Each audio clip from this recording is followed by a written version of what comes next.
this special episode, we look back on some previous podcasts where Ryan has gotten real and personal with his viewers, discussing some important subjects such as insecurities, drug use, and even suicide. I hope you enjoyed this special episode. Let us know what you think at @RyanOtterX and leave a review.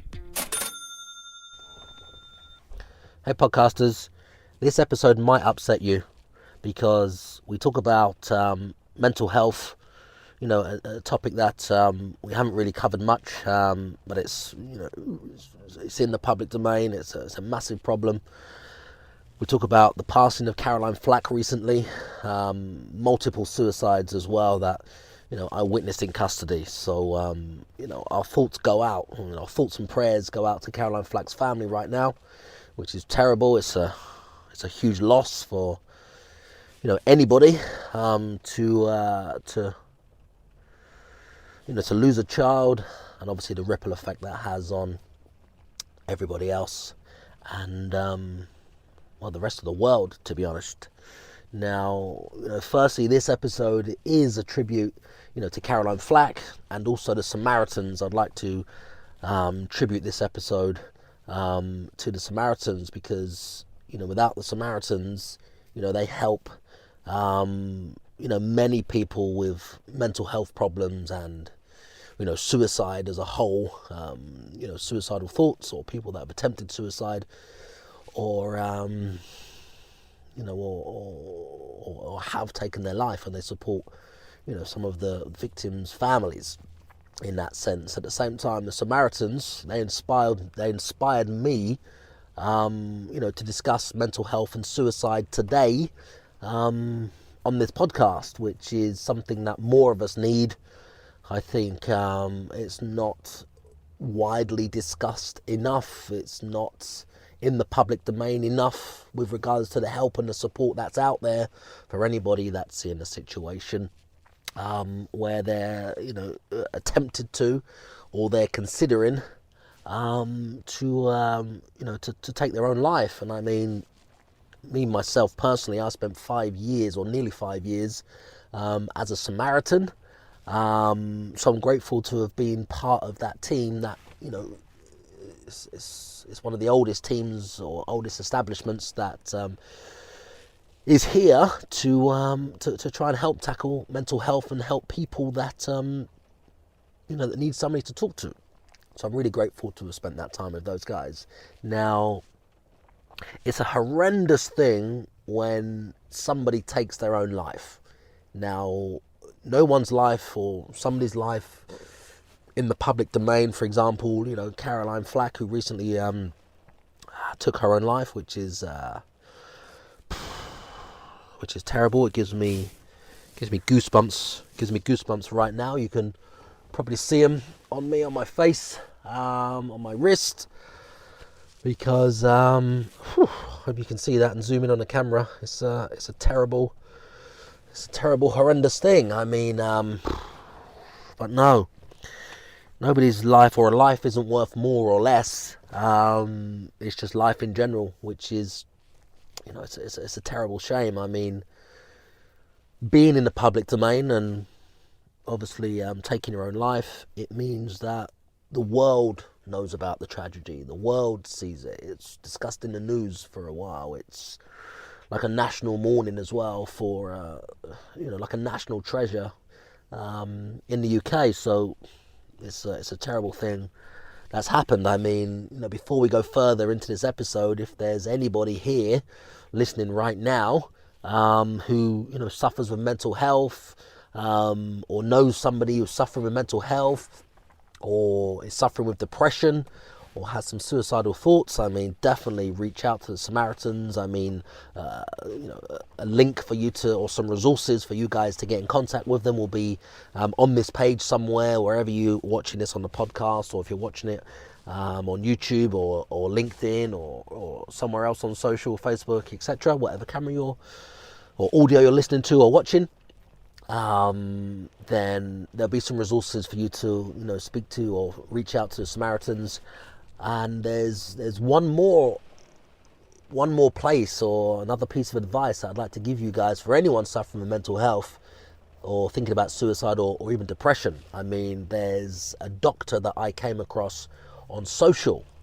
Now, funny enough, I came across her for the first time on TikTok, the app which we're going all in on right now, and it's a doctor which I've noticed has got a massive following. She's a clinical psychologist. Okay, now she's basically a TikTok psychologist helping people for free, completely free. Now, I think it's a fantastic thing that she's doing. I support everything that she's doing. I'm a huge fan of her. It's a fantastic, massive movement that so many young people can relate to what she's saying and what she's talking about in her TikToks, 15, 30, 60 seconds each day. She's posting at least once a day, maybe many more times, and she get thousands and millions of views and etc., etc. So it's worrying.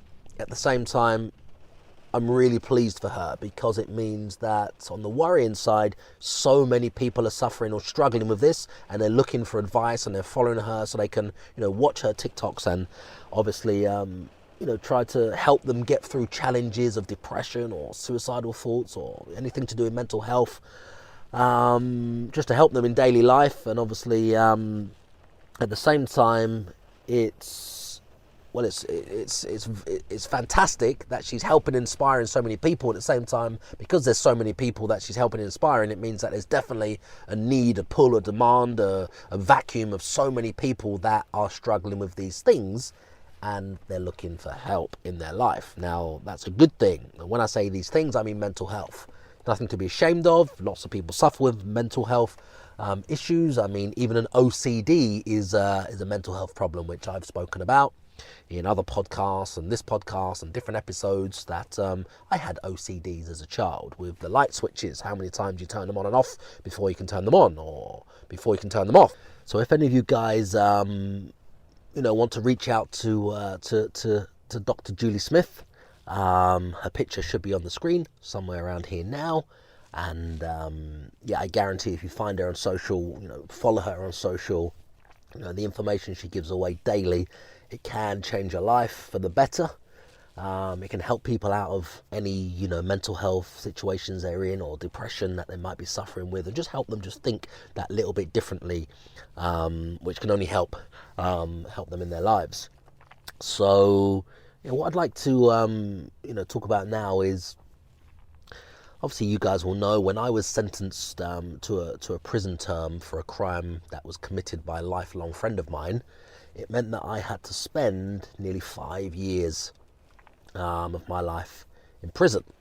Now, being stuck in a place like that, I remember the first day that I was in prison, or let me rephrase that, the first day that I was released onto the wing in the prison, because I was there for a week or 10 days or so, first of all, in like isolation, in like a solitary confinement. So it was ACAT conditions when I first went in. If you can imagine how the prison system works, A is when you're the highest risk, then you're lowered to B, then you're lowered to C, and then you can get lowered to D, which is on release, where they let you go out before you've been released from prison. So I went from all the categories, from category A, where it's solitary confinement, you're on your own, you're in a prison.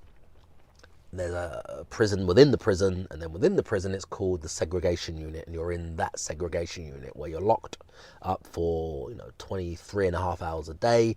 You just get let out for 30 minutes to exercise. So from, I don't know, being at a New Year's Eve party with my family and friends, to finding myself in ACAT conditions in an ACAT prison, wearing a green and yellow escape suit. So horrible, horrendous experience. We'll talk about that in another episode. Anyway, now on my first day being released from the segregation unit into the wing, or onto the wing, I saw a poster of the Samaritans.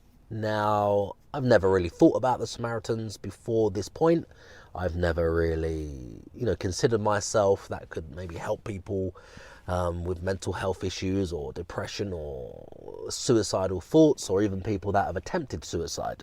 Now, it was just something that I decided to do because I thought to myself, the best thing I can do with my life right now, knowing that I'm obviously locked in custody for however long, which turned out to be nearly 5 years, is to give back some way, to help other people.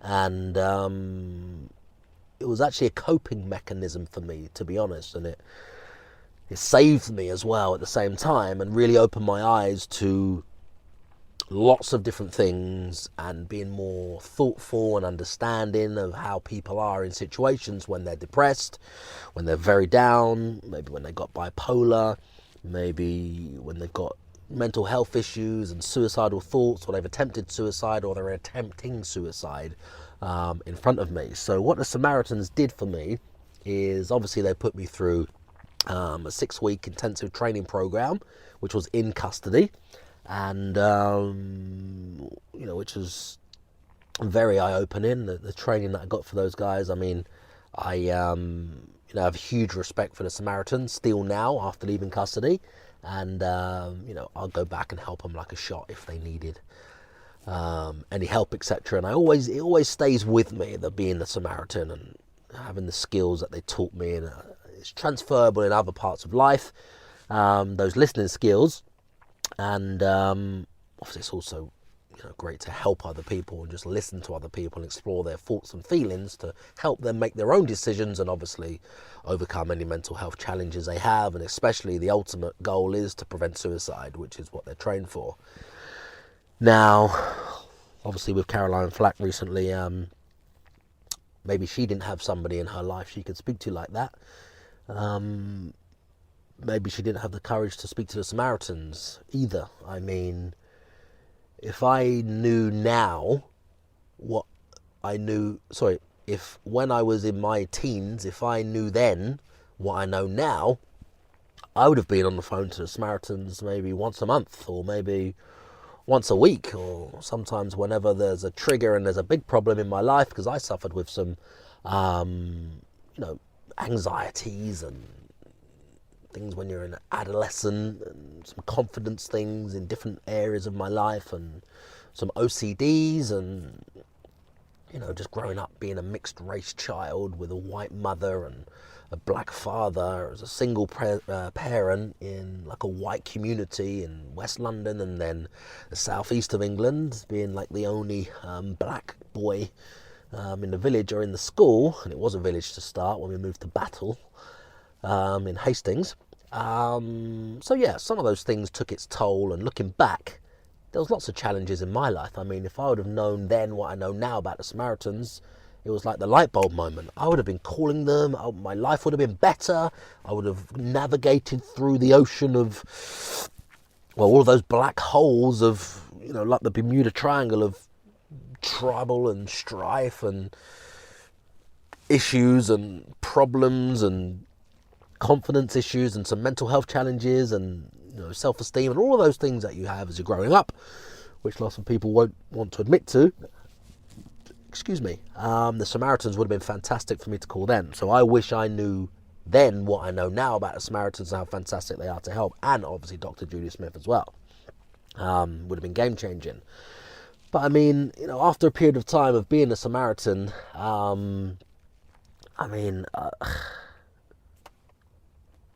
in custody I was a Samaritan. So if you can imagine, it was only men that I was working with or dealing with or helping or supporting or talking to or confiding in. And I witnessed grown men, big men with muscles and huge, and the traps on their neck, and so big it's like they've got loaves of bread under their arms, and big strong guys that they're scary characters, and they're in there for some scary, horrendous, violent crimes as well. So, they're powerful in their own body, and, there's no stopping them when they've decided to do something, and especially when it's to do with violence. I mean, these are big, strong beasts of men on the outside when they're on the wing and they're walking around and you see them and the bravado, but when it gets behind closed doors, and the cell door is closed and they're on their own, and they're battling with their own demons in their own mind, because now the ego's gone, the bravado's gone, there's nobody around to impress, They can literally just and be themselves, and when they're on their own and they're facing a, I don't know, life in prison it could be, or even a year in prison, or, you know, when they're facing having no family left on the outside, or, you know, maybe their wife is going to leave them, or their wife has now found somebody else because they're in prison, or, you know, they said it's a final straw, you're back in jail, you promised you wouldn't go to jail or prison again, and now you've left us all as a family, and, you know, they have those battles and challenges and demons to deal with. So some of them are just like broken shells inside, or, you know, some broken men in that sense, and the bravado's gone. They're a completely different person when the cell door closes.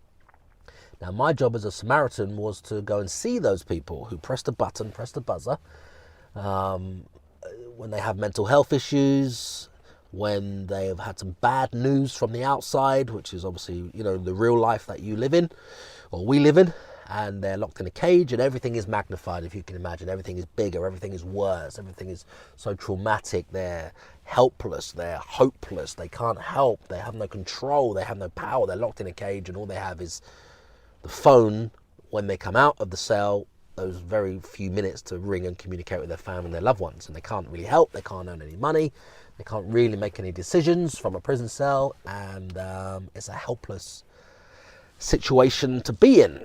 So I do, you know, because of spending nearly 5 years of my life there, I do understand how they feel, I do understand those mental challenges if you're not strong-minded. And it's not about being just strong-minded. Everyone can have mental health problems, you know, faced on, you know, there could be a bereavement in a family. There could be some very, very tragic or traumatic news. There could be you've lost your job. It could be, you know, something's just changed like that in your life, or even just losing control. And now you've got some challenges and some demons to deal with. So, you know, some of these guys I used to go and see, they're suffering with depression. They maybe not have anyone to talk to, but I'm glad that they found the Samaritans in prison. And I was so glad to be part of that Samaritans team where, you know, I could be, you know called out to a cell with someone where you have to go into the cell and sit with them. And there's nobody standing outside the door, however fragile they are, however strong they are, however unstable they are, whatever crime they've committed, whether they're a rapist, whether they're a murderer, whether they're a serial killer, you know, whether they're a fraudster, or whether they're, you know, an armed robber, whatever crime or horrendous or heinous crime they're there for, as a Samaritan, you can't judge. I mean, I can remember the many, you know, nearly all of the inmates, probably all of the inmates I remember that had mental health issues, and I was called out to them at all hours through the night. I mean, you know, sometimes I would sit in the cell with them for up to even 7 hours. I remember 7 hours just listening to them, you know, just to help them and help them explore their thoughts and feelings, because that's what, you know, the Samaritans trained me to do, and that's what I was there to do, to help them, not give them the answers, even though when you know the answers, it was just to help them go deeper into their problem or their challenge or their issue or their suicidal thoughts, to just to try to lead them towards the path where they have that realization, they have that light bulb moment, they have the aha moment, and just something switches in their mind like that for them to sort of wake up or clear the fog, or the fog lifts, the mist lifts, for them to sort of recognize and have a word with themselves to say, you know, I can beat this, I can get through this, this isn't going to get me, I'm not going to take my own life, I'm not going to self-harm, because, you know, I'm worth more than that, or I can overcome this. And it's those small steps and those little baby steps that the Samaritans help them take by holding their hand or talking to them, discussing things with them, helping them explore their thoughts and feelings, because at the time when they're going through these mental health issues or challenges and problems in their life, they're the people are fragile, you know, they're like a shell of themselves, and they can't think straight sometimes, and it clouds their judgment, and their world is ruled by this problem that they have, you know, deep inside their core. And I'm just really grateful to have been a Samaritan and gone through their training to be able to help them. Because, I mean, for someone wanting to commit suicide, it gives me goosebumps just thinking about it now. It's a terrible, horrendous thing for anyone to go through and experience themselves, and then their family and friends and loved ones, and the rest of the world, if they're in the public domain, to go through as well. So if there's anything anybody can do to help anyone around them or near them that might be suffering with those suicidal thoughts, it's a huge achievement if you can just be there and just listen. And I mean, just going back, it could be, there's multiple reasons that I came across, which I won't go into in too much depth now, about, why someone might want to commit suicide. But obviously life is precious and worth a lot more than that if they've got someone to help them, to hold their hand, or just to give them that little bit of guidance, or just that little bit of support that they need to pull them through that black hole, or to pull them out of that black hole, or that sinking sand, or the deep dark places of their mind where not a lot of good comes from. And what it taught me about people, or what I learnt about people with mental health challenges and suicidal thoughts, and some had even attempted to commit suicide, is many of them, they just need somebody to talk to. I mean, somebody that they can confide in, somebody they can just relate to, or someone that can just listen. What I've really learned is, if they've got someone that can just listen, and I mean listen at a deeper level, where they're actually interested in listening and interested in helping them, so they're sincere, not just lip service and nodding and, oh well, just come out and go for a drink and everything will be okay in the morning. It's a deeper level of listening. It's like really connecting with that person and understanding their challenges and what they're going through, being sympathetic, having empathy, and just being there to listen. It's so powerful. And it's when I think back to some of the inmates that I went to see, it could be anything from, they've got nobody in their life. It could be they've got a problem in prison that they can't face, which is why they're thinking or attempting of suicide, or why they're depressed. It could be even getting released, which you may think is a bit odd.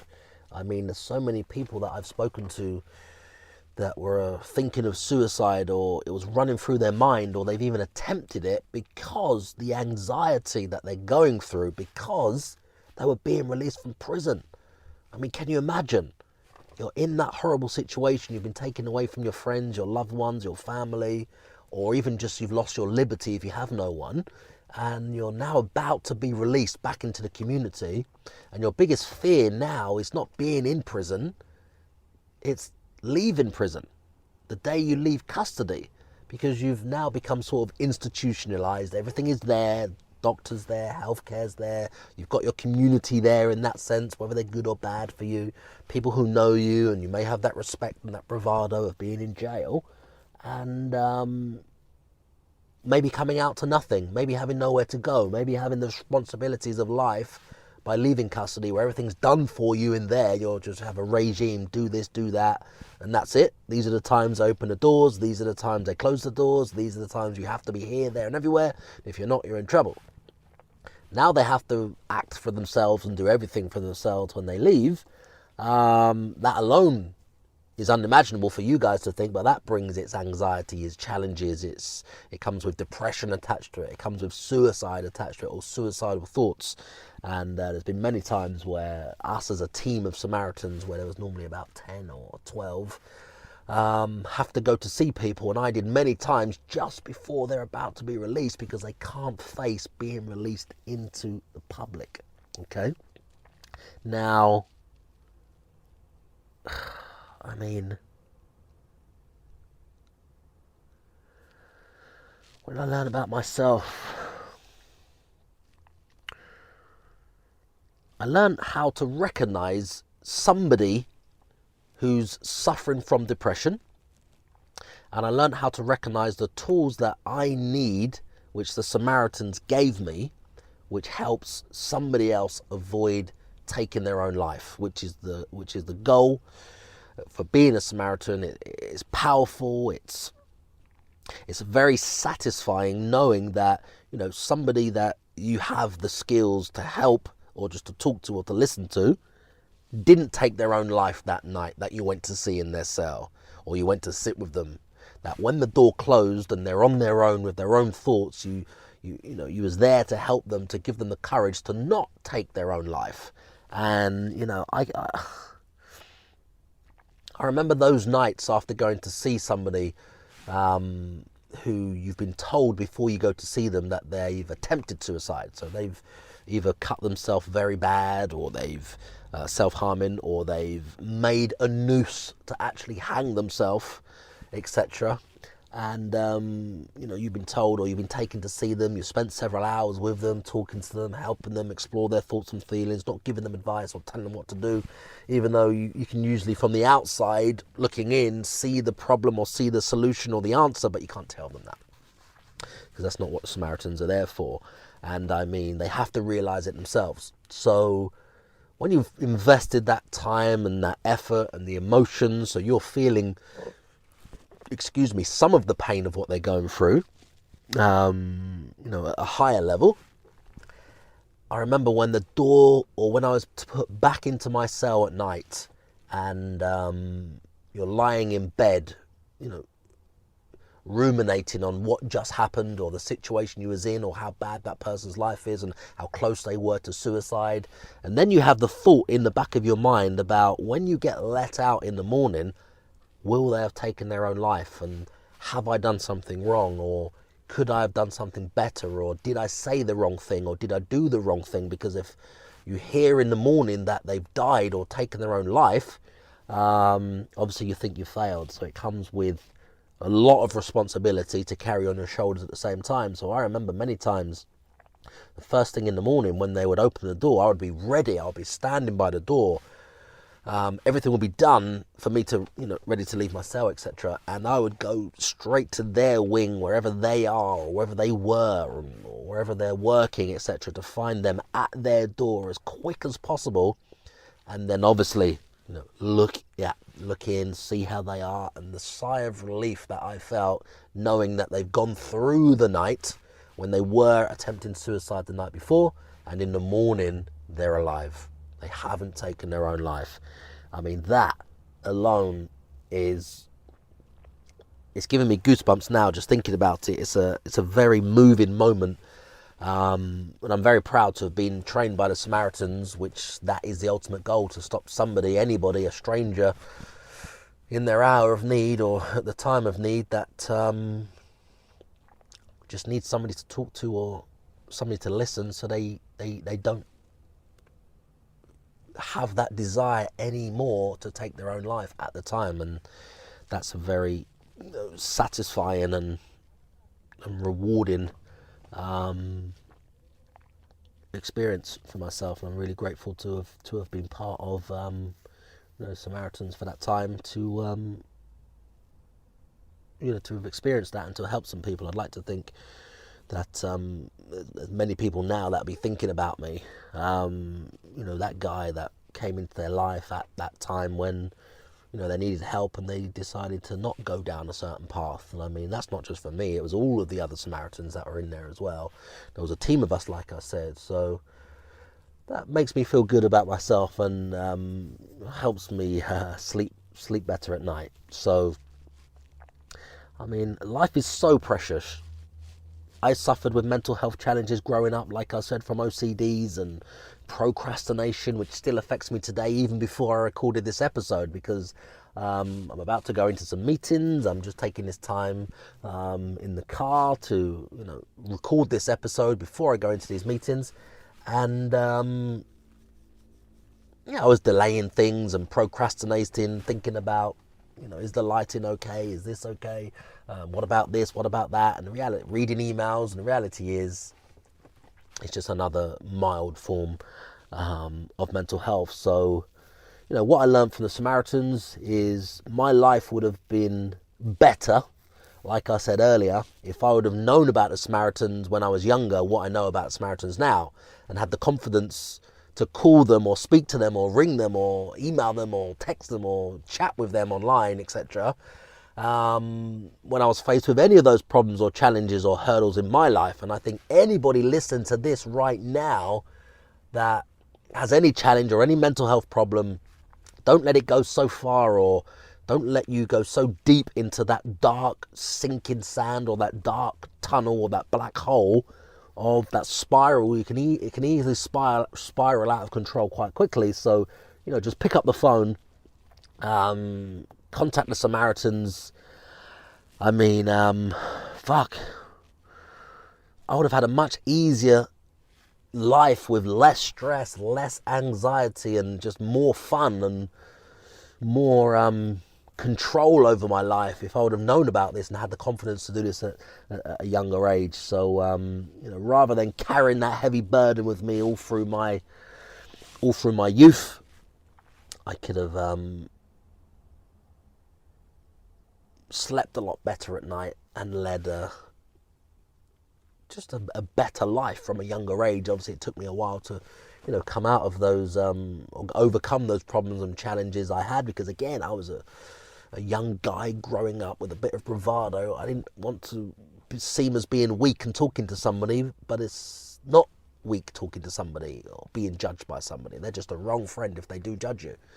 So, my advice for anybody here, if there's anybody struggling with depression, anybody struggling with mental health, anybody struggling with any of those suicidal thoughts or anything like that, if you don't have anybody to speak to, then, I urge you to call the Samaritans. You can find them online. You can find them below this, or the resource links wherever you're watching this or listening to this. There'll be some show notes or cliff notes or links, etc., for you to contact the Samaritans. And even Dr. Julie Smith, I'm going to put her details on there as well, because nobody needs to suffer like that. Nobody needs to go through those things, and nobody needs to think they're alone and isolated at a time like this. And if you don't want to reach out to any of those guys, you can always just, reach out to me on social, or DM me on social, or, contact my office, team Ryan at theyrentanyhome.com, and I'll always be happy to have a conversation with you and just listen. And hopefully that helps. So I hope you get some value from this episode. It's a bit different today. It's quite deep today about suicide, mental health, and obviously it's a tribute to the Samaritans and Caroline Flack, what's happened recently. It's a tragedy that's happened. It's a shame that that's happened. That's inspired me to do something like this. But I just hope that you guys get some value from this, and it maybe helps you or somebody else out of a hole in their life. So, the worst doesn't happen, which is we don't want anybody to take their own life. Nobody wants anyone to take their own life. So I hope you got some value from this episode. I would love to hear your thoughts. If you're a landlord and you don't know how to increase your rent up to 199% using booking.com, then you're making a big mistake. Because every £1,000 of rent is now returning £3,000 every single month on booking.com. And you never have to evict a tenant again. I'm serious. Anyways, I created an ebook. It's called The Rent Arbitrage Machine. So I can show you exactly how you can increase your rent up to 199% on your own rental properties. Just head over to theyrentanyhome.com/free book and just tell me where to send your free copy. Okay, so how I have to battle with myself, literally, to get things done. Okay, guys. If you're watching right now, I'm sitting in the back of my car. It's a dress down day. Is it a Wednesday? It's a Tuesday. It's not a Tuesday. It's a Wednesday. Sorry, I had the children yesterday. It's a Wednesday. I'm in Brighton. We're looking at properties. We're training staff. We're in meetings, etc. I'm literally sitting here in the car now, in between meetings, etc. And I'm just filming or recording this podcast, this episode, this YouTube, this vlog, this video clip. Wherever you see it online, this particular content, I'm just sitting in the car right now in between. So that's why I've got the hat on. It's a dress down day, viewing properties, training staff, etc, etc. And the children, it's half term, the children were with me. They just went back yesterday. So dress down, jeans, jacket, shirt, hat. That's how we're doing it. So how I have to battle with myself to get things done. Okay, now this is about procrastination, guys. It's something that many of us struggle with. So many of you guys listening right now struggle with. And what I found is not many people want to admit this. Okay, I think it does come as or under the remit or part of the ripple of a form of mental health. Okay, now lots of people suffer with mental health challenges, you know, on the spectrum of something quite small from something along the lines of an OCD, obsessive compulsive disorder, where you may do some things that seem normal to yourself, but other people might think, you're absolutely crazy by doing this. It could be something along the lines of, well, let me tell you a little story, actually. Something that I used to do a long time ago, probably when I was about 18 to 21 years old, somewhere around there, around 18 to 21 years old. There used to be this particular place that I would go past in a vehicle, okay? It was actually in a vehicle back then, which was a work vehicle, like a tradesman vehicle, where I was being driven on the way to a job or the way back from a job. It used to be the way back. That's correct, I remember. Because I used to come up and over the hill, and as I came up and over the hill, it was just on the right-hand side, and the sign was outside, and the grass and the place where it is, etc. And I still remember the name now, 20, 22, 23 years on. And I still remember the thing that I used to do, which is actually an OCD, which I found out later. Back then, at the time, probably somewhere around late 90s, I would say it would have been.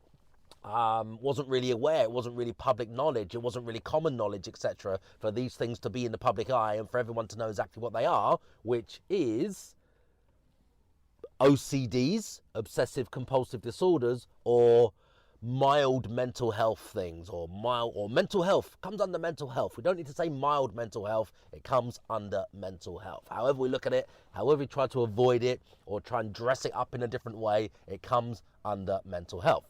Now, we used to come up and over the brow of this hill, and there used to be a golf club, I remember very clearly now, on the right hand side. Now, as we came over the hill and saw the sign, I had this obsessive compulsive disorder that something in my mind, there was a trigger that said to me, if I don't do this one thing now 3 times, okay, I was just checking the mic, I thought I was falling inside my shirt. If I don't do this one thing 3 times right now, I'm going to get the worst bad luck, the worst things are going to happen to me, it's going to be terrible, I'm not going to get the thing I wanted to get, which might have been something I'm working towards, or maybe there was a deal on the table, or a mortgage application I was looking to get, or maybe it was a meeting I wanted to attend. I was only young, but there were still goals and aspirations and things I was doing, and I was working for a better life back then. So the thing that had me back then was saying a particular saying 3 times. Now, right now, it seems absolutely crazy. Like other people would look out or look in from the outside and be like, I used to say it to myself, obviously, not out loud, or I would say it very quietly, mutter it under my voice so other people wouldn't hear me, and there was always people around, okay?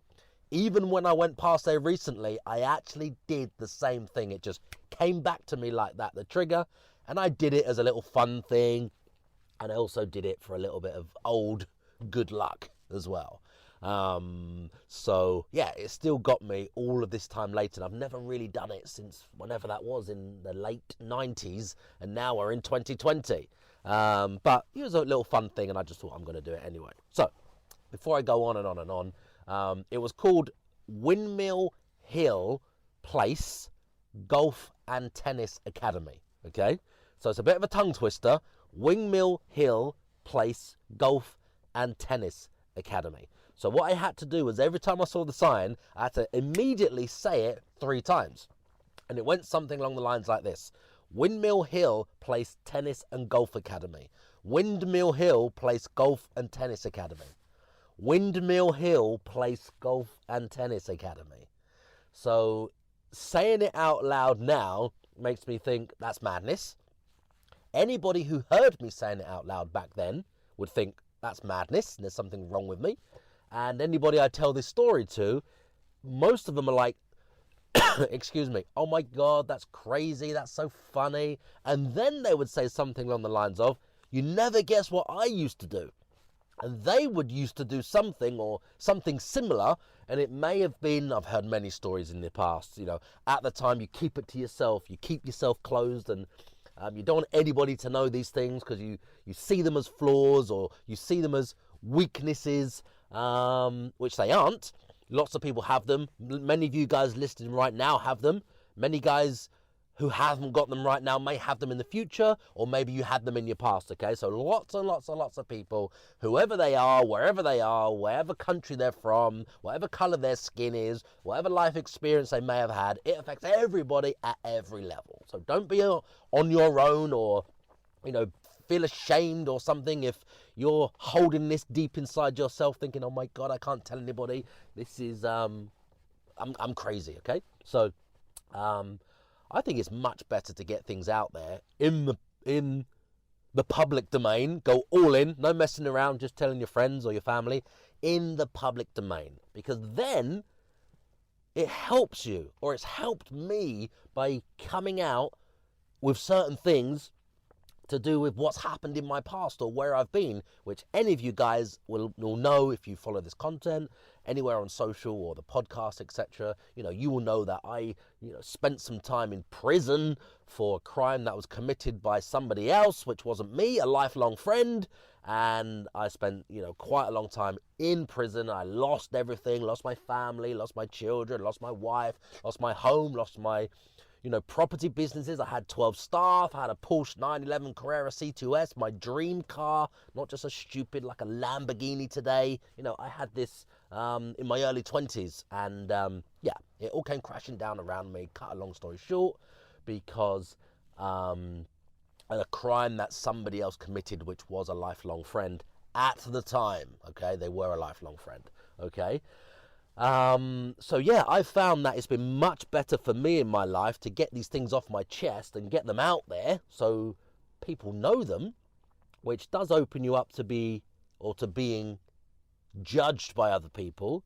But when you don't care, when you get to that stage where you've changed your mindset, where you don't care about what other people think of you, and when you don't care about being judged, life does get easier.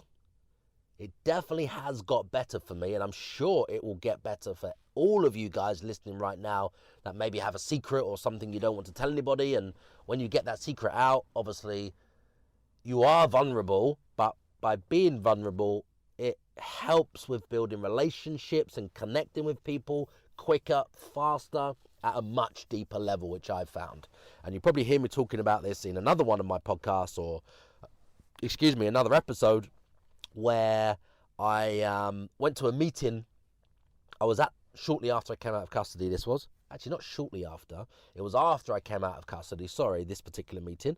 And I wasn't sure until the person sat down at the table in front of me, and I had a gasp of my drink while I was thinking quickly to decide, do I tell them the truth for this brand new relationship, or do I conceal some things about my past, which is to do with hiding the fact I've been in prison, to work with them, to do business with them, but then ultimately that just limits me, or limits how far I could go.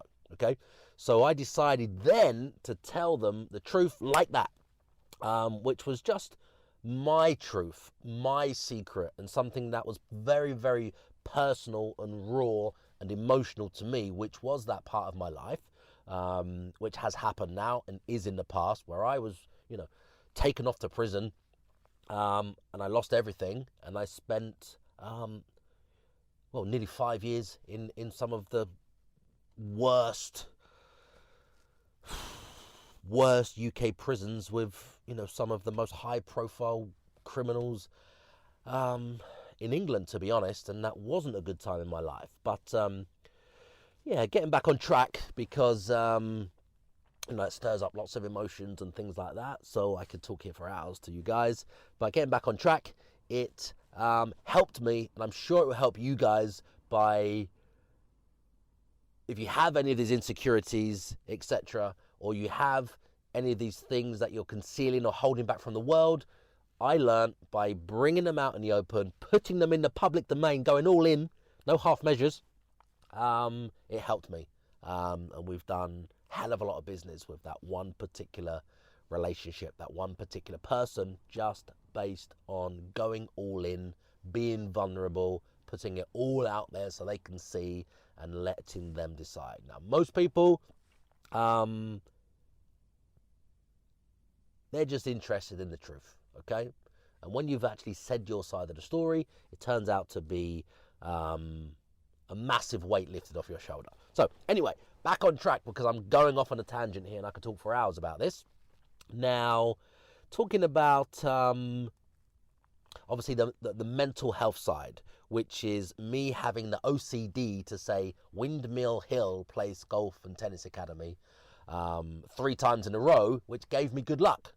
Other people that I've spoken to, when I've told them that story or spent time with them, and they've got confidence, etc., and they've been honest and open and telling me things, have said that they had an OCD, which was the light switch OCD. When they go into their bedroom, or excuse me, into a room or leave a room, etc., they have to turn the light like this.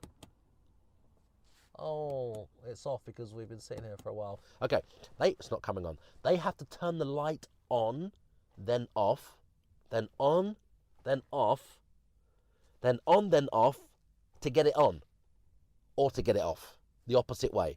So whatever they're doing, it's like, to get the light on, they've got to turn it off, on, off, on, off, on 3 times. And maybe when they're going to bed at the end of the night, at the end of the day, they have to turn the light, which is already on, to off, to on, to off, to on, to off, on, off, on, off. Something like that, which seems madness, but it's so funny, okay?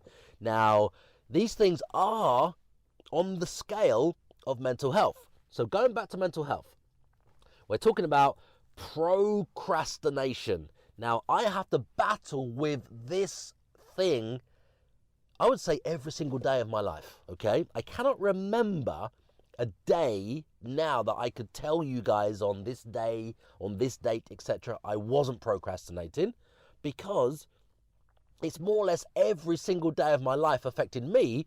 So I know it affects lots of other people. I know it's very popular and very common, and it holds lots of people back, and it hinders lots of people, and it's raping their time and pillaging their time and stealing time from their life, their family, holding them back from earning more money or achieving whatever goals it is that they want to achieve, okay? Because it's like you're sitting at your desk, or you just know the things that need to be done. You know them. They're all here. There's a massive list in your mind. There may even be a list in front of me that I'm looking at. There's a list in front of me at the same time.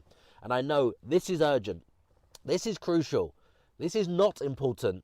This can wait, but these things have to be done today, and maybe have to be done in the next few hours, etc., because they all have a knock-on effect, okay? Now, there's something inside me, or inside all of us, which holds us back.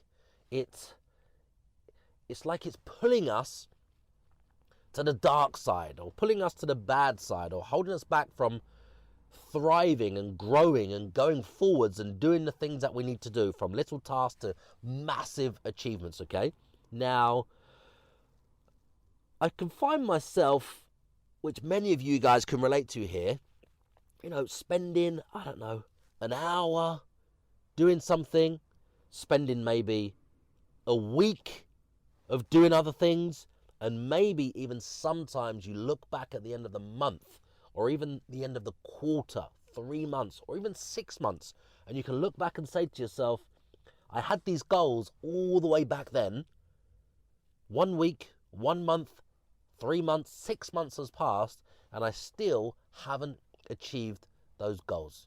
Why is that? And that's the battle that we have in our mind with procrastination. Okay, guys? Now, I would say for me, it definitely has something to do with when I was at school. Because when I was at school, I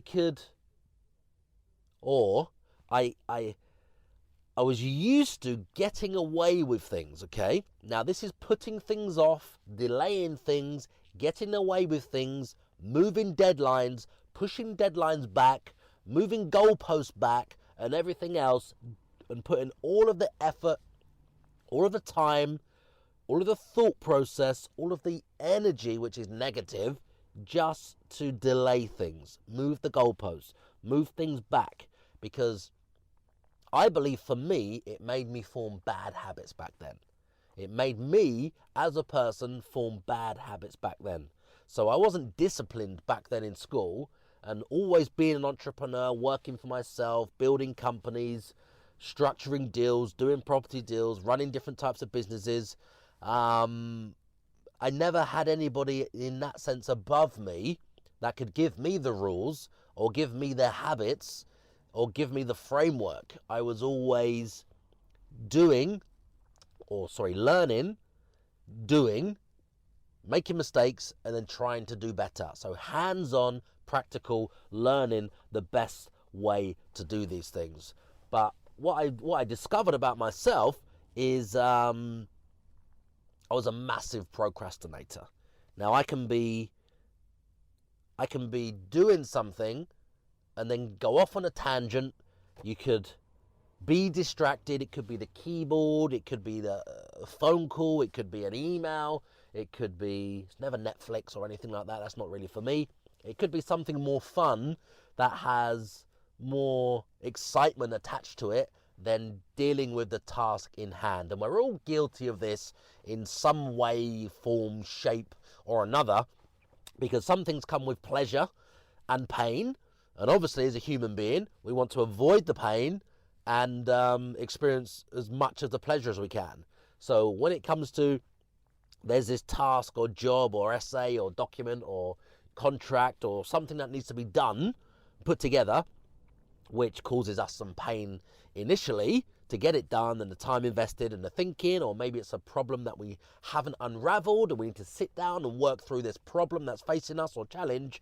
It can be a lot easier at times just to do the easier thing, which is read the email, pick the phone up, read the newspaper, make the phone call, go on social media, do some research, have a look at a new car or a new phone or whatever else you're into, or go out and do something fun, or go to the gym, or it could be anything else that gives you immediate pleasure instead of the immediate pain, which most of us want to avoid. And we can find ourselves deep in this black hole of procrastination, just sinking, just going further and further and further and further and further down.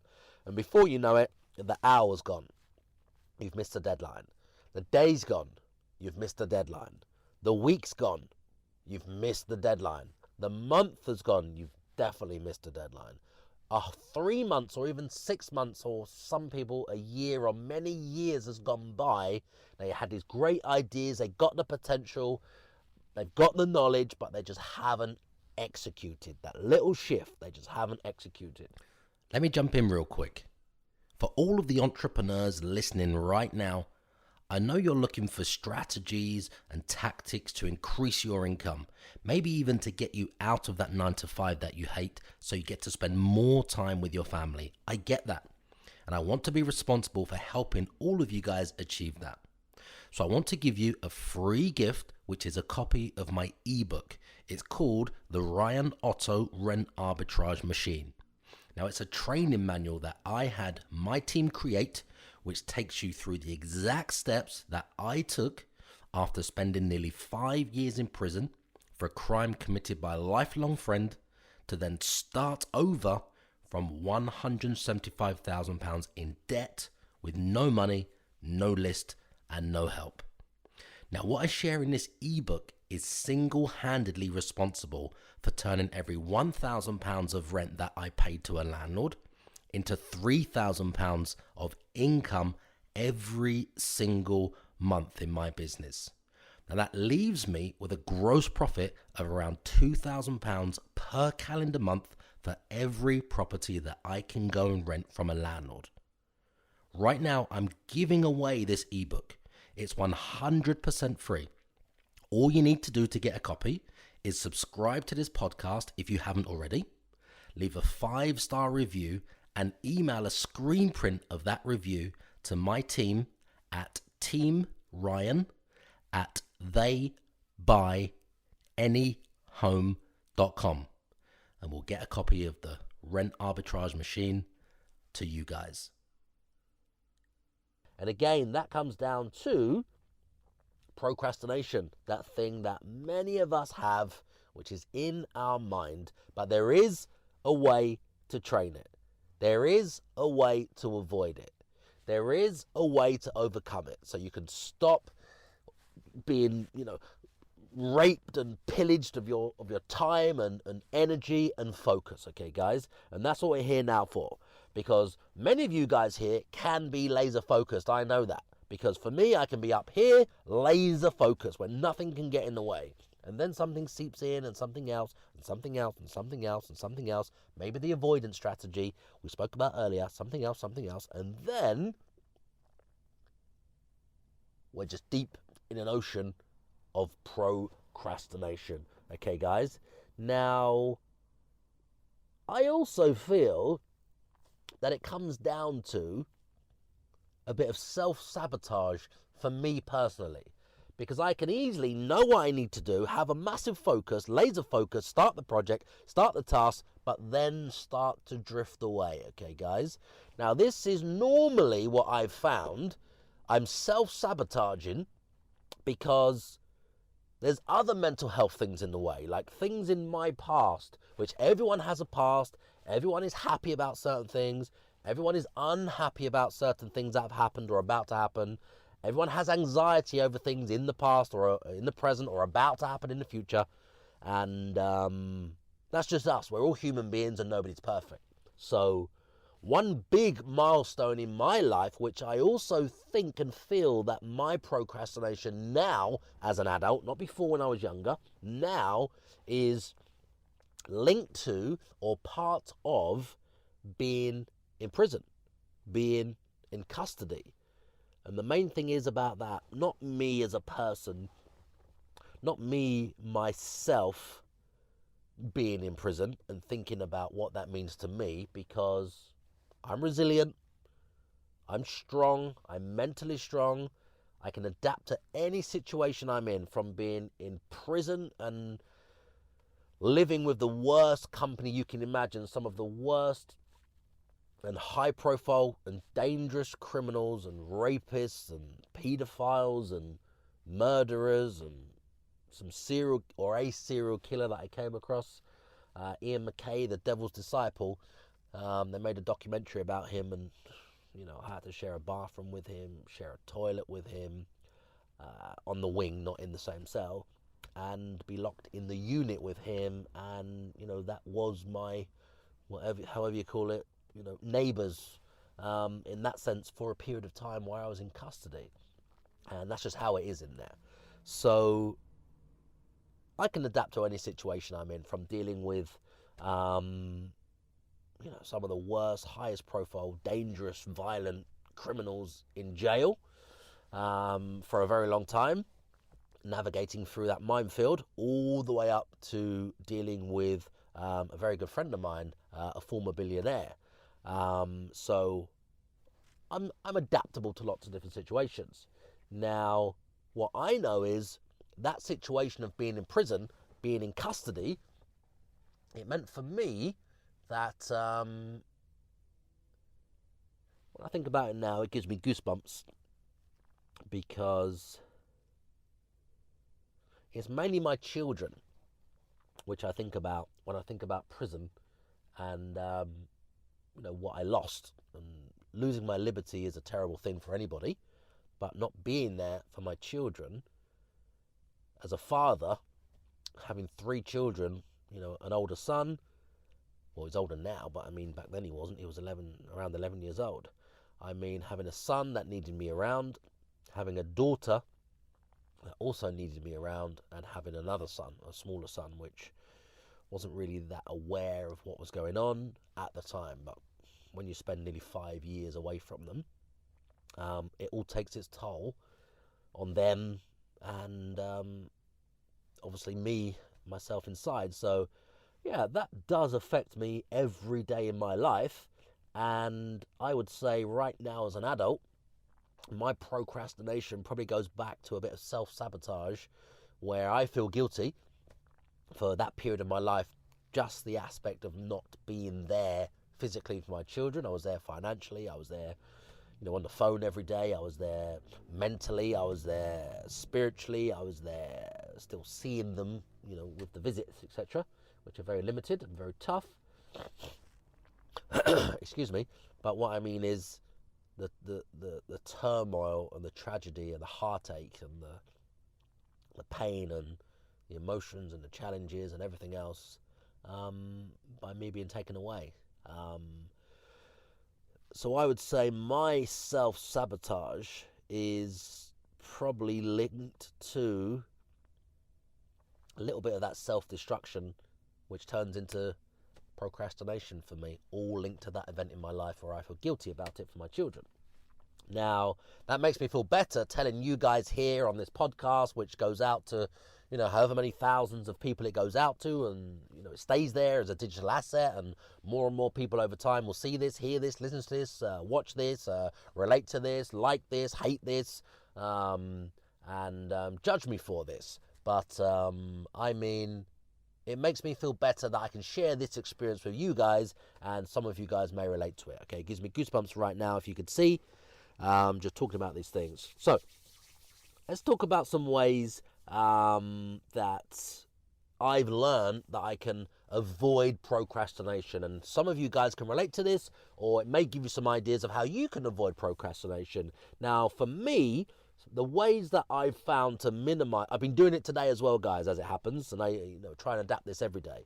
But today I've done something different, which has really helped. So I've decided, or I've recognized a pattern a long time ago, which is working from home. When you're working from home, no matter how good you think it's going to be for your partner, for your wife, for your children, or whoever you have in your household, however good you think it's going to be, I'm going to work from home today, I'm going to see the children, they're going to be here playing, or we're going to have lunch together, and I'm going to have breakfast with my partner or my wife, and then we're going to just pop out to the park or something, or to lunch for an hour, then I'm going to come back and do some work and take some phone calls and this and write some notes, etc., etc. When I've found that I'm working from home in that sense, you can never really be focused at that deeper level, because you could sit there from the morning and try to do the thing you need to do, whether it's writing something, whether it's planning something, whether it's structuring something, whether it's making phone calls, whether it's organizing, whether it's researching, whatever it tends to be. I have found personally that when I have those other distractions around me, even though my mind is, however the shift is, the percentage of it here on the task in hand, and then the other percentage, listening as like the third eye, etc., and watching the children or your family and sort of being involved in the conversation a bit. So every now and again you're like, all right, darling, or yes, son, or yeah, I was listening, and at the same time you're working on your laptop and focusing on what you need to do, and those things just cause conflict. What I've learned is that's just a total waste of time. A total waste of time.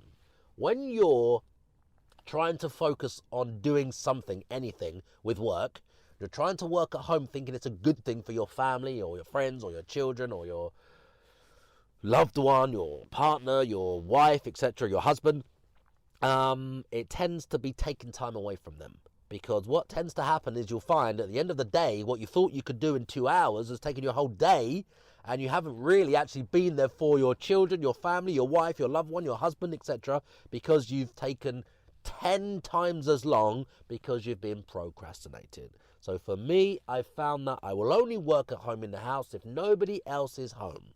Even the sitting upstairs or downstairs or in the home office, unless you have it very structured where nobody comes in, nobody knocks the door, nobody interrupts you, etc. But then if you do that, there is no point being at home saying you're spending the day with your family or working from home so you can juggle both, okay? It's a very good idea, but in reality, I don't know anyone yet that I've met that can balance those two things and still be highly productive, okay? To perform at the highest level with those multiple things going on. So now I completely go out, okay? At the office, at the internet cafe, at the nice hotel, wherever I like to spend my time, okay? It's for working. So you're in the zone and you're working, so you're focused on what you need to do without the distractions.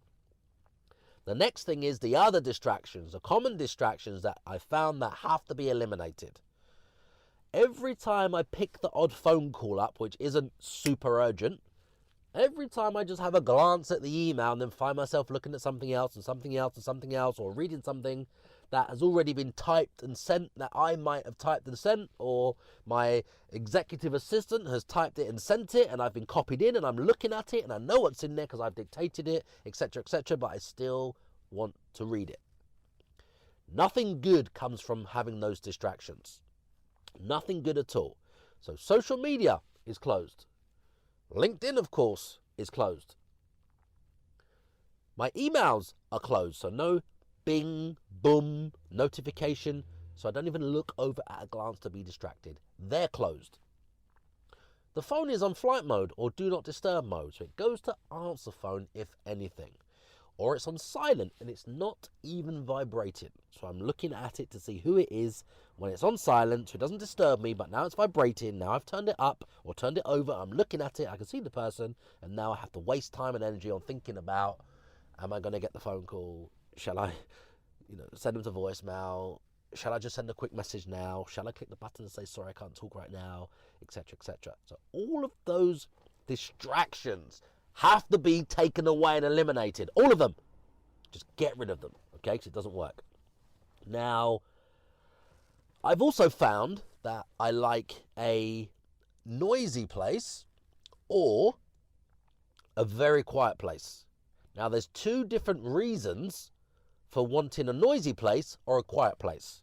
Now, for me, it's obviously different to you guys, but for you guys, it's obviously going to be different, whatever you prefer. But sometimes I find I need loud music in my earpods, very loud, some upbeat, high-tempo music, which keeps me going, keeps me focused, and it sort of takes me to a place of noise, which I enjoy, the noise. It's music I like.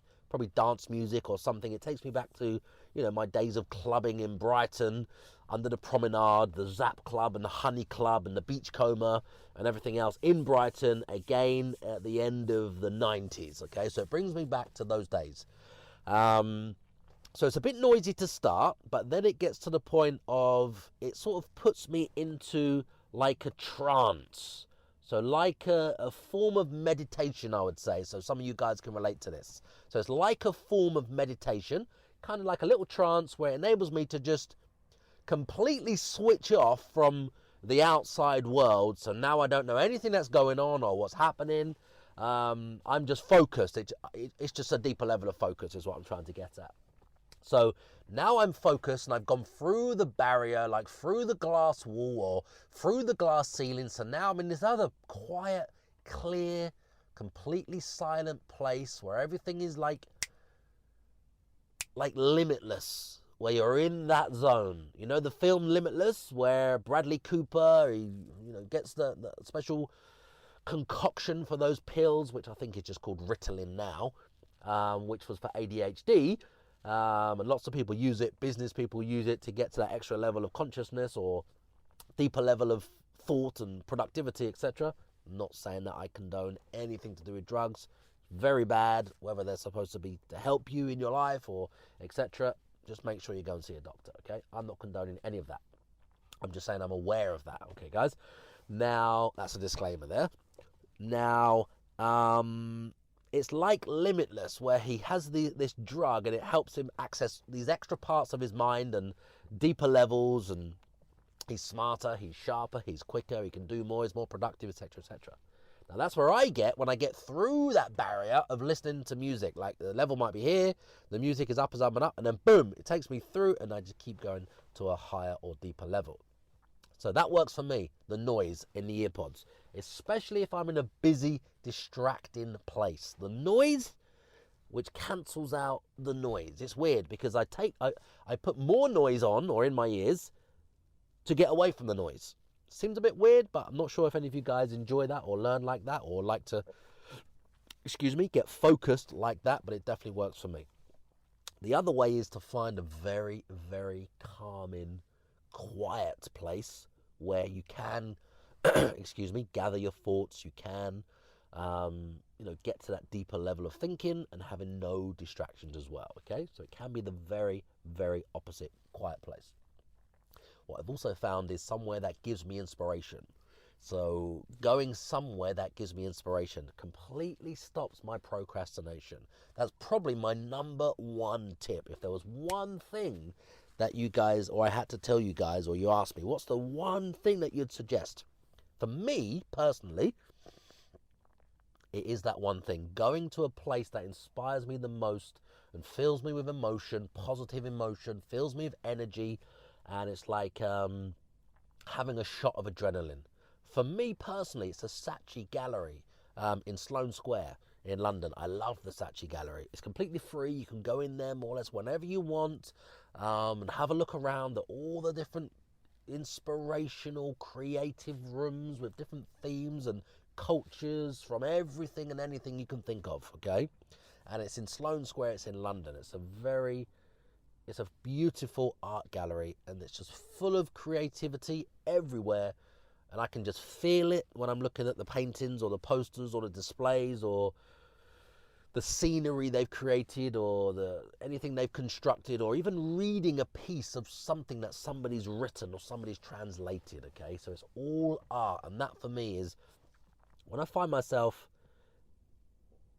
procrastinating for a while and I need something just to restart my engine, when I need that something to inspire me for that deeper level to get going again, like pick me up or pull me out of this deep sea or this ocean or the sinking sand that I'm sinking in of procrastination. When I notice it, that's where I go. Saatchi Gallery in London, Sloane Square. So it's completely free. You guys, you should head down there yourselves if you like that sort of thing, and just reading some of those things that people have created, looking at the art that they've created. I mean, just reading the words which they've written on the wall or a piece of paper, or what it says about the piece that you're looking at. That alone just opens my mind to the next level, a very, very deep level. It's just uplifting, it's inspiring, it's confidence building. It's a massive wake-up call for me. Like, Ryan, pull yourself together, sort your shit out. This much time's gone by, you haven't made any progress, you know what you need to do. Anything and everything is possible. Now just go and get your shit together and go and make it happen, okay? So that really works for me, okay? And maybe some of you guys should try that out. Or something else, another space, a creative space, inspiring space that has a similar effect on you, your mind, and inspires you to that level, okay? Just to get things done, okay, guys? Now, something else is making or taking notes and writing notes, like to-do lists, in my device, on my device, in my MacBook, on my phone, because it tends to disappear. It's great at the time, but then it tends to disappear into like a cave, a deep, dark cave that I can never really find again. It's like a digital desert. It's like a digital burial ground where I can never ever find those files, find those ideas, find those action points, find those notes, find those things I was supposed to be doing or done. And that alone is a way for me to procrastinate, because I write it at the time knowing full well I'm going to struggle to find it.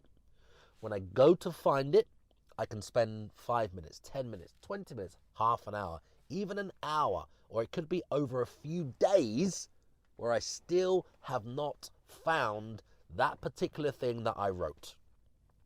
And it always tends to remind me that that thing I need so much, I've put it on this massive pedestal, so I'm laser focused on trying to find that one document, which probably doesn't contain the secret or the answer I'm looking for, maybe a bit of help, but I've put it up on this pedestal, thinking that that is the answer. So nothing else happens. So I don't do anything else at all apart from waste time, waste energy, waste my resources.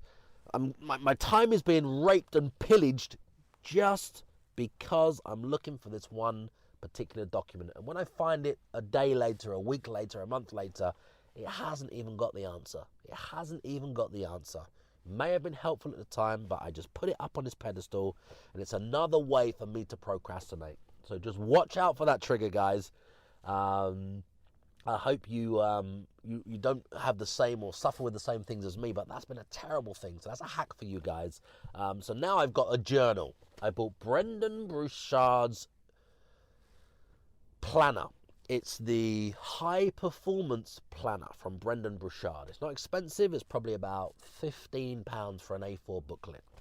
Now, it's got some fantastic things in this journal, which is a scoring system. It looks at where you are now when you open the journal, where you want to be. Everything's scored. You can set daily goals, weekly goals, monthly goals, targets. It gives you some not inspirational quotes. They're a load of crap. It gives you inspirational things and tasks that you need to do. For example, I've got it next to me right now, actually. It will say, actually get it out. Let me just give you an example. Okay, so this is my new planner, which helps me avoid procrastination.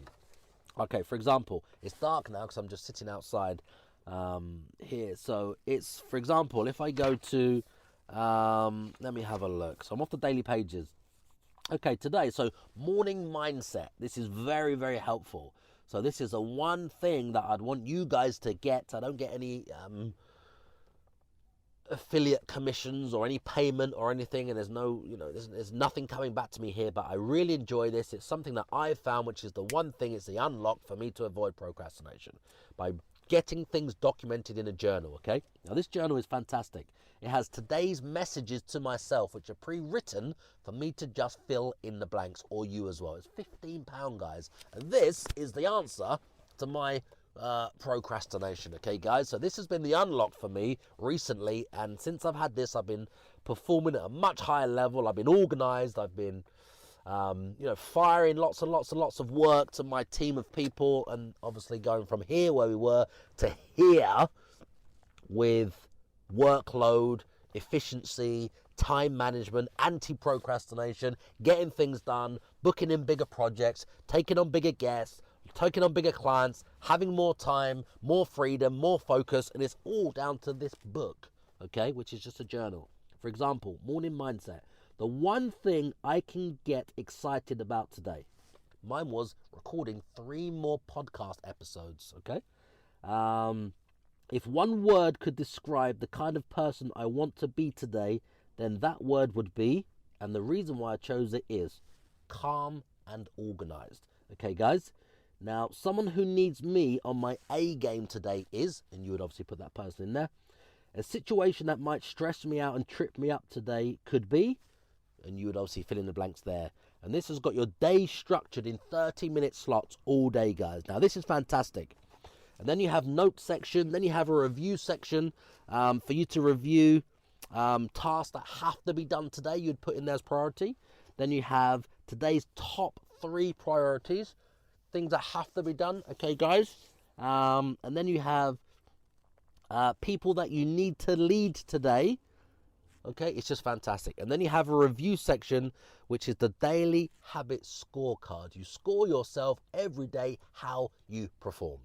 If you're looking for the one thing to unlock procrastination, guys, I, as a procrastinator for many years through my life, still doing it now, or up to now, this has enabled me to recognize it, to find it, to see it, to eliminate it, to lock it away, to get on and just get it out the way and just push through the hurdles and, go through the barriers, which are all in our minds. Okay, guys? So if there's one thing that I would say to you guys is, if you can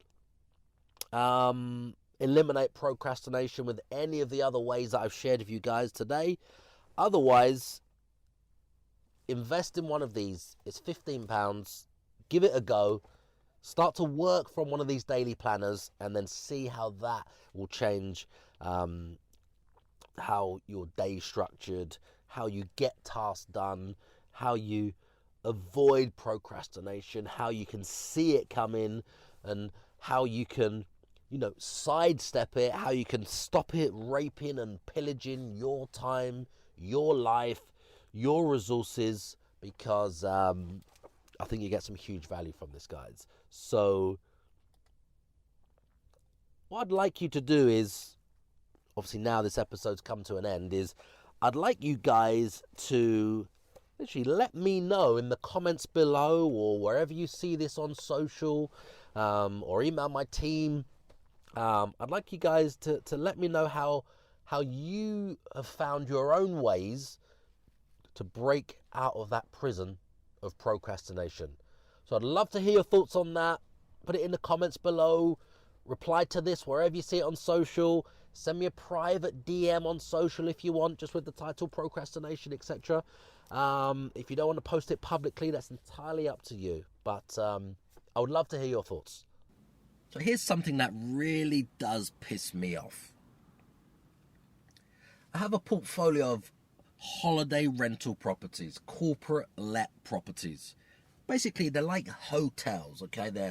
They're flats, they're studios, they're houses, they're cottages, they're penthouses, duplexes, but we use all of them as serviced apartments. So they're just like hotels. We have booking policies. We have fucking terms and conditions. We have fucking rules. And then some motherfucker books the place, puts one name down or a family down and says that, for example, it's 2 adults and 1 child, something along those lines. They agree to all the booking terms and conditions. No parties, no stags, no hens, quiet hours, no noise between 9 p.m. and 8 a.m. because it's a residential building, and all of that other crap that we have to tell them. So these fuckers agree to all of those terms and conditions, and they even pay a deposit. No smoking in the building, all of those things, and, there we go. These fuckers agree to all the terms and conditions. I go there today, okay? I go there today. This is a new property. This is a new listing. This is a property we've only really just launched about 2 weeks ago. Now, I understand it's just coming out of the lockdown. I understand we're just in the aftermath of the lockdown and people are only just allowed out. This is more or less the first fucking weekend that Boris, I love Boris, that Boris has said that we're, officially allowed out. It's the bank fucking holiday weekend. So these fuckers have booked the property, booked the stay, told us that they're a family, told us that it's just like 2 adults and 1 child, etc. Met all the criteria, paid the deposit. The housekeeper's in there today. I come along because there's some damage, there's some problems. I come along just to have a look because I actually use the garage. On this particular property, I use the garage. It's right by my triplex where I live, right by the beach. And I use the garage in this property which the guests don't get. So I use the garage. So I'm like, I'm coming past anyway to park the car. I'll have a look while I'm there just at the damage. So I come into the fucking house. This is a 3-story townhouse, integral garage underneath, right in the city centre, directly opposite the sea, okay? So I come into the house, and as soon as I open the door, you can see they've had a fucking party. These fuckers have had a fucking party, okay? Now, this is not just any party. This is a big fucking party. I'm talking about a big fucking deal from these people. I come in, there's beer on the floor, there's cigarette butts on the floor. Lucky it's, solid concrete floor and tiles. There's fucking fag butts on the floor, and I get into the kitchen, which is on the ground floor, and as soon as I get into the kitchen, I'm greeted with these, it's just, there must have been 200 beer bottles. There must have been 200 beer bottles, and for some reason, these fuckers have no idea how to drink. What I noticed straight away is they have no idea how to fucking drink. They're just wasting their money. They're just wasting their money because every single bottle that's been opened is probably only had about, at most, at best, about 40% of the beer drunk. The rest is still in the fucking bottle. Then they've opened another bottle and done exactly the same.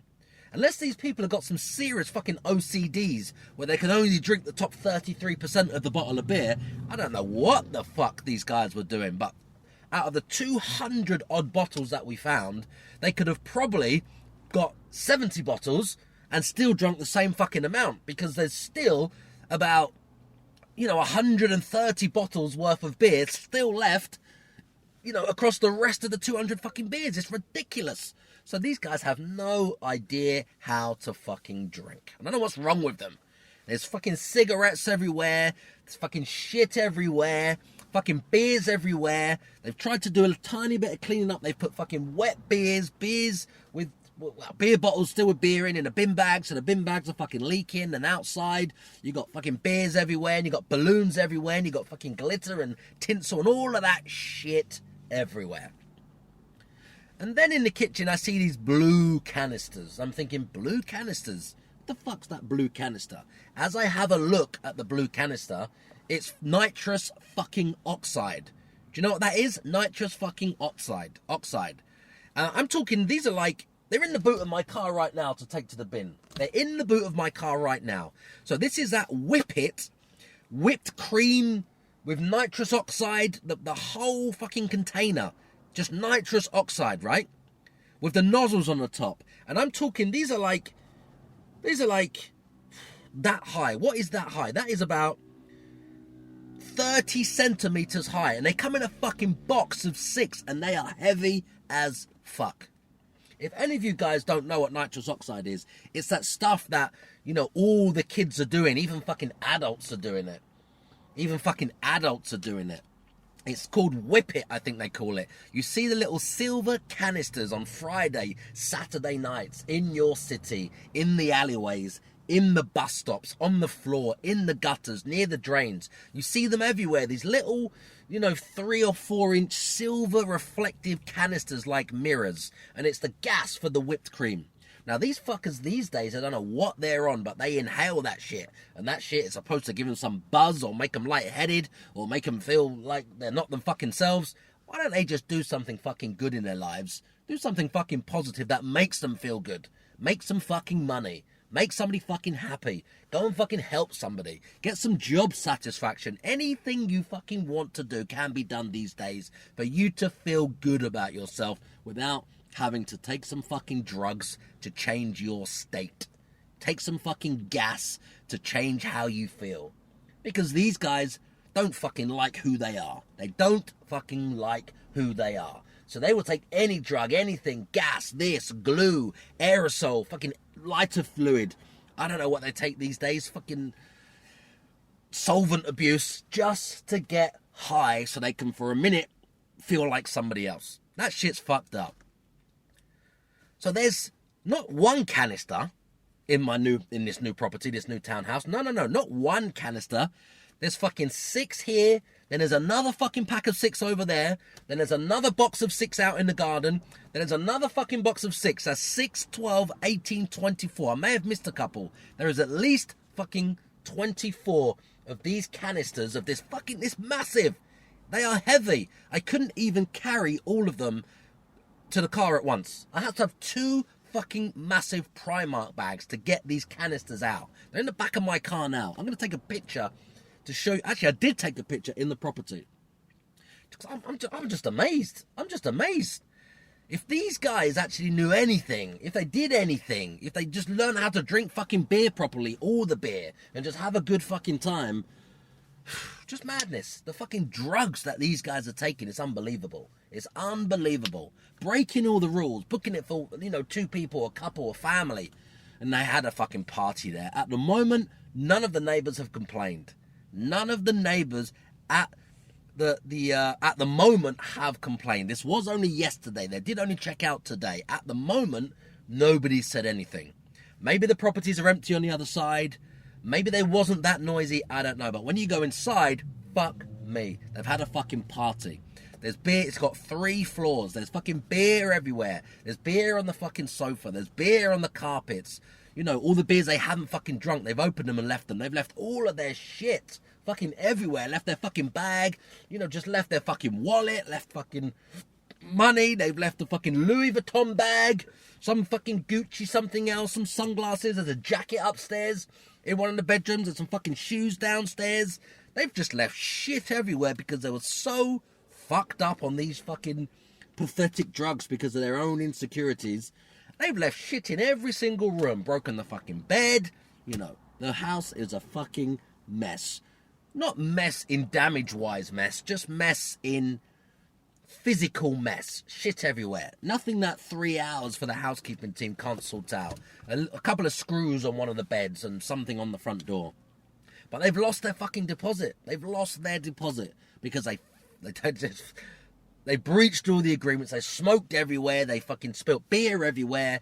They fucking had a party there.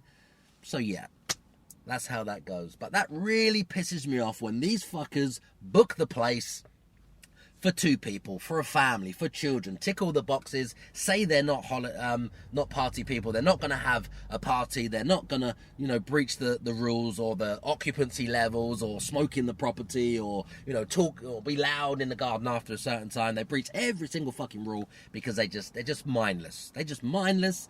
They didn't care. They just booked a house and had a fucking party there. But that's part of the business. That's part of the business we're in. And what really pisses me off is about the drugs. That they had to have all of these fucking drugs, this nitrous oxide or whipping, whatever they call it.